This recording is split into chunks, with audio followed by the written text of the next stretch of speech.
If you thought skateboarding was only for the West Coast, then think again. In a city nicknamed the Concrete Jungle, it's no surprise that it's turning out some of the world's most talented and innovative street skaters. Today I brought you to Brooklyn to check out Homage Skateshop and their indoor training facility, where many of the local skaters train and shop. We're going to find out the history behind one of New York City's top skate shops. We're going to learn how to pick a board, and then we're going to head over to the training facility and take a class from the New York Skate Academy and hopefully prove once and for all that skateboarding isn't just for the boys. I'm Annamaria Chen, and you're watching Corporate Profile.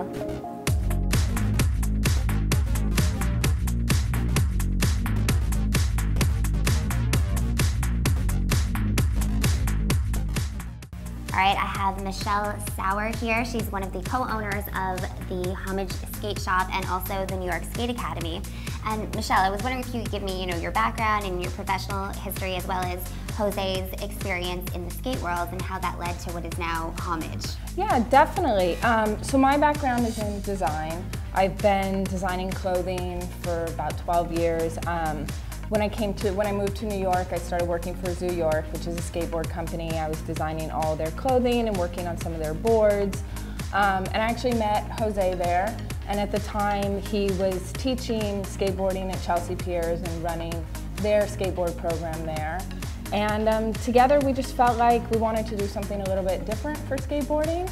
And we felt like there was a kind of a missing element in the New York skateboard scene, so we decided to open the shop together, and a couple years later we opened the Skateboard Academy, where we teach kids how to skate, and we teach adults too. So in a city like New York, where the weather is awful the majority of the year, it's pretty big that you have an indoor place for people to skate. What are the different programs and events and different skate teams that have utilized the training facility? Yeah, we're like the only people that have an indoor spot, like the only shop. So it's not huge, but it definitely helps when it's cold or raining. So we do a bunch of different things there. We do an after-school program there that runs every day during the whole school year. We pick up kids at the local school, we walk them over there, we teach them how to skate, we teach them about skate park etiquette, stuff like that. We do lessons there, we do group lessons like on the weekends and private lessons to fit around other people's schedules. And we'll do anything from like a 3-year-old to we taught like a 65-year-old woman to drop in on the mini ramp every day. So there's definitely like a mix of people that are coming through there. And then we'll do like Friday night skate sessions or just open skate sessions where anybody can come. It's free to get in. Just come in and skate. Sometimes we do like a little barbecue. Sometimes we'll do like a impromptu skate contest. And then we do other things like we'll do like build a ramp workshop that Jose, my partner, will teach, and just show kids how like you can take like a dirty old piece of wood and like make something out of it, and then the kids get to take it to the park or to their house or wherever they want to skate it. We've done like video premieres there.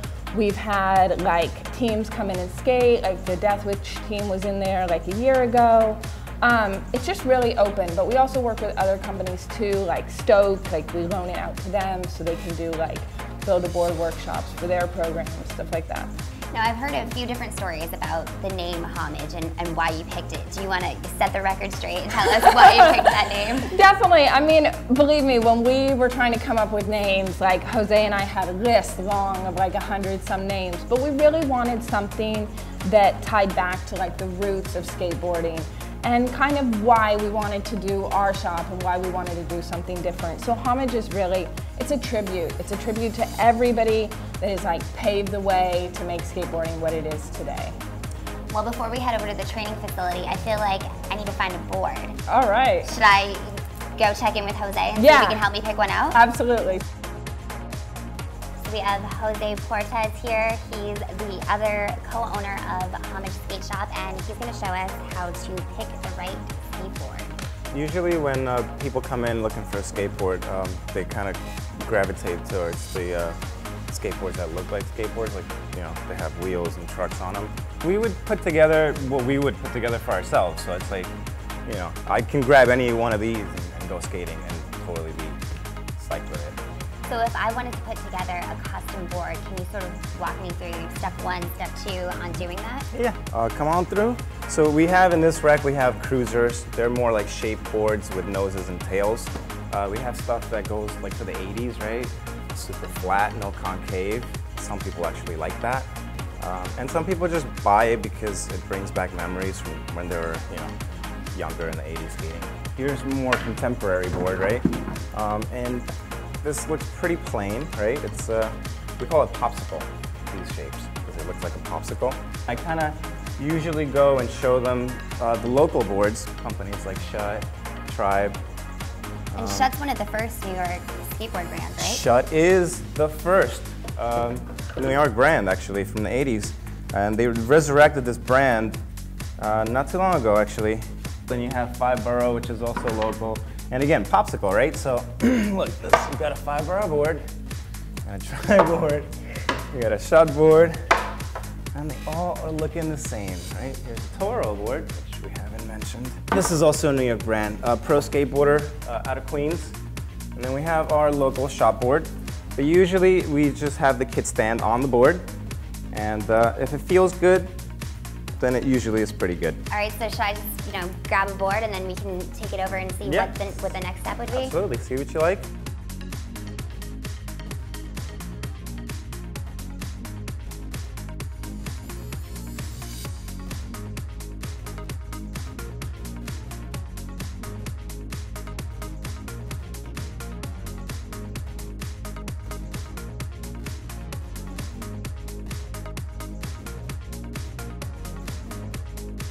All right, got our board. So you have a more stable truck for super technical skaters, also for beginners. Something in between, good for grinds, good for turns, thunder, and then independent, kind of good for everything. But more the bowl skaters and people that like to carve, they'll ride this kind of truck because it turns more than these. So usually for people that weigh less, I give them the truck that turns the most. So the next thing we'll do is after you pick the truck is we make sure that it fits the board. And then we want to pick wheels, right? So the wheels for tricks are all the way in the bottom. If you wanted to put a cruiser setup together, that would be softer wheels. That would be on that counter. And what would be the benefit to picking one of those?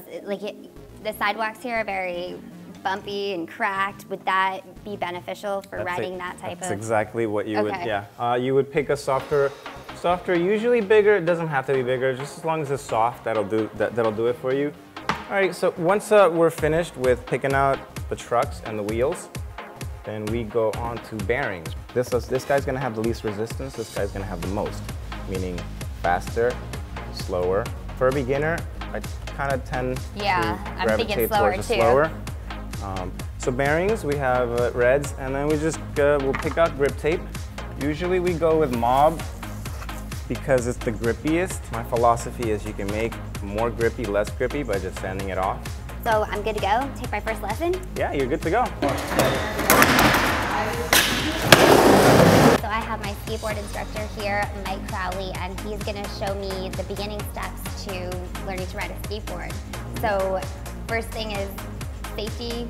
Yep, got to put the pads on, helmet. Let's go with elbow pads and knee pads. So first step, you should step on the other side of the board.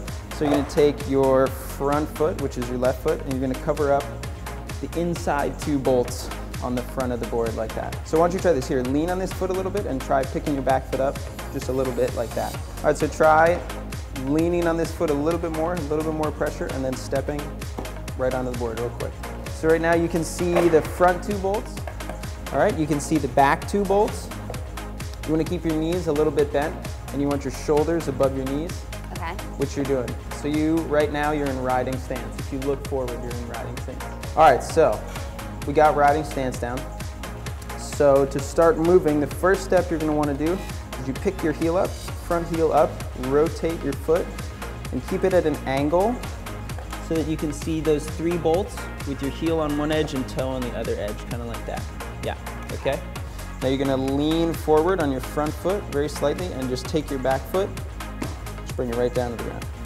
Good. So you got your foot at an angle, it looks good. So why don't you try, see if keeping your knee bent, bend that knee a little bit, see if you can pick your foot up and kind of balance on one foot. Just test the waters, good, there you go. All right, so we got our foot in pushing position. Okay. Let's first try just like taking a step and rolling and coasting a little bit. See if you can keep your foot up a little bit as you push. perfect. Good. All right, so put your front foot on the board and let's practice just stepping onto the back. This is often the hardest part for beginners. Good. There you go. And front foot sideways again. That way. Perfect. Let's put our foot in that pushing position. Okay. All right. You take a couple steps, and then while you're rolling, try, while leaning on the front foot, just placing your back foot on the back. Push, push. There you go. Nice. Next thing that you're going to want to learn. So there's two types of turning in skateboarding. One comes from surfing, and the other is totally unique to skateboarding. So let's start with carving. You pretty much already did it. So all you got to do is take a push, put your feet in riding stance, and then just try it out. Just lean a little bit on your toes, lean a little bit on your heels, just a little bit. Okay. And you'll start to get the feeling of it.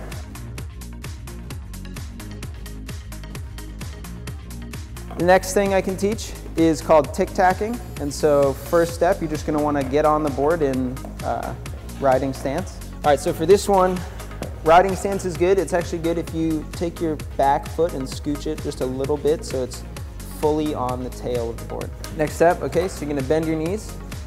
This is what you're going to do. You're going to move your body a little bit onto your back foot, a little bit, and try picking your front foot up and putting it down. Just like that. There you go. Yep. There you go, you did. So to get it to tic-tac, there you're just lifting the wheels up. To get it to turn, all you got to do is that motion you just did while you stick your hip out in the direction you want to go. Good. That way. And you got the other way too. That's good. That way's a lot harder.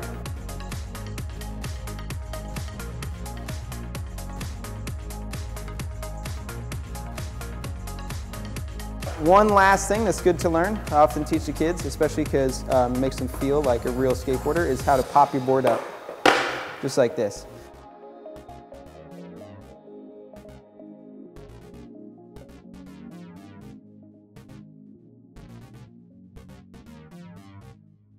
Pop it down.